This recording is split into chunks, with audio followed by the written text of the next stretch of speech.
The Brooklyn Nets do not care about winning basketball games this year. This year is all about assets for them. It's all about taking the assets they have and turning them into future assets. So a successful year for them looks like being able to trade Cam Thomas, trade Michael Porter Jr., trade Nick Claxton, being able to move those guys for draft picks at some point this season. I think it's going to be easier said than done. Cam Thomas playing on a one-year qualifying offer with essentially a no trade clause. That's always hard to move. Michael Porter Jr. with that price tag, hard to move.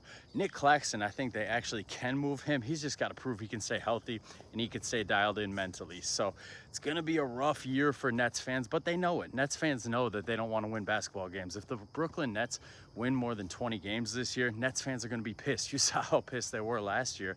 The only reason they won more than 20 games last year is because Jody Fernandez is a damn good coach. So as it pertains to Michael Porter Jr., I think this is going to be a disaster season for him. I think this is the classic case of a role player on a contending team who's going to be given the keys on a bad team, just like Jordan Poole in Washington, just like Kyle Kuzma in Washington, and it's going to be a disaster. There's going to be meme-worthy plays every game, lots of Shaq and a fool appearances. Jordy Fernandez might be his only saving grace because Jordy Fernandez is a damn good coach. He gets the guys to buy in. He gets the guys to play hard.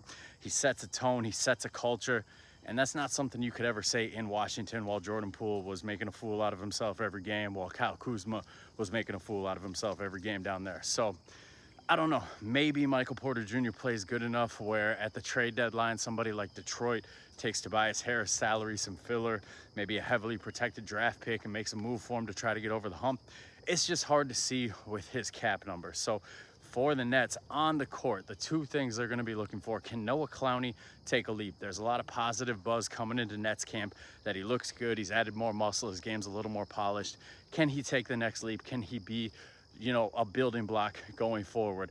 Darren Sharp, you just saw him get a good contract, a reasonable contract. If he's able to take another leap in his game, that's huge for the Nets. They have a million rookies on this team. Can any of them make a mark in the NBA this year? I thought Igor was probably the best bet to do it, but then you read that he tore his plantar fasciitis at some point this offseason, so they're going to kind of baby him into it. Some people are worried this is going to be a Ben Simmons redshirt year for him. I don't know. I still like his potential. I think he really could be a more fluid Josh Giddey down the line. His mechanics, his athleticism seems a little more fluid than Josh Giddey. We'll see if he can have the same impact Josh Giddey has had. So for the Nets, probably looking at 15 to 20 wins. But for them, the key is going to be, can you trade Cam Thomas? Can you trade Michael Porter Jr.? Can you trade Nick Claxton? Can you get more assets going forward?